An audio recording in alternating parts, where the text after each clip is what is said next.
Iran Israel के बीच कभी भी जंग की घोषणा हो सकती है। अगर ये जंग हुई तो भारत में बेरोजगारी बढ़ सकती है। दरअसल मिडिल ईस्ट में तनाव बढ़ता जा रहा है।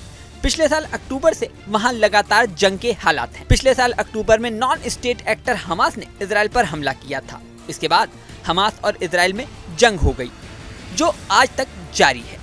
हमास के समर्थन में हिजबुल्लाह भी है और हुती भी। हिजबुल्लाह और इजराइल के बीच जंग लगातार खतरनाक होती जा रही है। हालात ये हो गए हैं कि हिजबुल्लाह के सेंटर पर कई दिन से इजराइल लगातार एयर अटैक कर रहा है।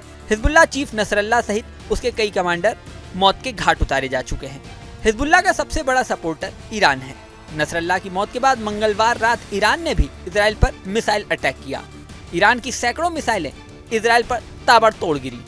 ये पहली बार है जब ईरान ने सीधे इजराइल पर अटैक किया है। ईरान की आज तक इजराइल से सीधी जंग नहीं हुई है। ईरान के अटैक के बाद अब बड़ा खतरा है कि मिडिल ईस्ट में सीधी जंग शुरू हो सकती है। इन हालातों में कई देश मिडिल ईस्ट में रह रहे अपने नागरिकों को निकाल रहे हैं। खासतौर से लेबनान में से ब्रिटेन, जर्मनी ने अपने नागरिकों को निकालना शुरू कर दिया है। वहीं भारत ने भी इजराइल में रह रहे भारतीयों के लिए एडवाइजरी जारी की है। इसके साथ ही सरकार ने इजराइल में रह रहे भारतीयों के लिए एक गूगल फॉर्म भी शेयर किया है। इस फॉर्म में इजराइल में रह रहे भारतीयों को अपनी जानकारी भरकर दूतावास में रजिस्ट्रेशन कराने के लिए कहा गया है। भारत सरकार ने एडवाइजरी जारी करते हुए भारतीयों को सुरक्षा नियमों का पालन करने की सलाह दी है। इसके अलावा भारतीय दूतावास में लोगों को शेल्टरों में सुरक्षित रहने को भी कहा है।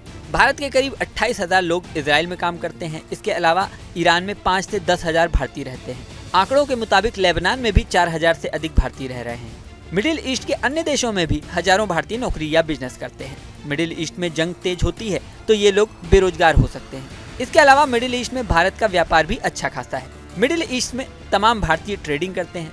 उनके व्यापार पर भी इस जंग का असर पड़ सकता है। इन सब चीजों के अलावा भारतीय एयरलाइंस के लिए भी भारत सरकार एडवाइजरी ला सकती है। एयर इंडिया ईरान और इजराइल से सटे हवाई क्षेत्र में विमानों की आवाजाही पर प्रतिबंध लगा सकती है। देश की प्रमुख एयरलाइन कंपनी एयर इंडिया अपने हवाई क्षेत्र का रूट बदल सकती है। एयर इंडिया के सूत्रों के मुताबिक दिल्ली से लंदन जाने वाली फ्लाइट ईरान के हवाई क्षेत्र से पास से गुजरती है, जिसका रूट बदला जा सकता है। अब मिडिल ईस्ट के हालातों पर पूरी दुनिया के देशों की नजर लगी हुई है। इस वीडियो में फिलहाल इतना ही, लेकिन जाने से पहले सबसे जरूरी बात, हमारे चैनल न्यूज नेशन को आपने अगर सब्सक्राइब नहीं किया तो सब्सक्राइब कर लें। इसी के साथ स्क्रीन पर दिख रहा बेल आइकन प्रेस कर दें, जिससे हमारे नए नए वीडियोस की नोटिफिकेशन आपको मिलती रहे। मिलते हैं नेक्स्ट वीडियो में, बने रहें न्यूज नेशन के साथ। न्यूज नेशन अब व्हाट्सएप पर खबरों की ताजा अपडेट के लिए न्यूज नेशन के इस QR कोड को स्कैन करें।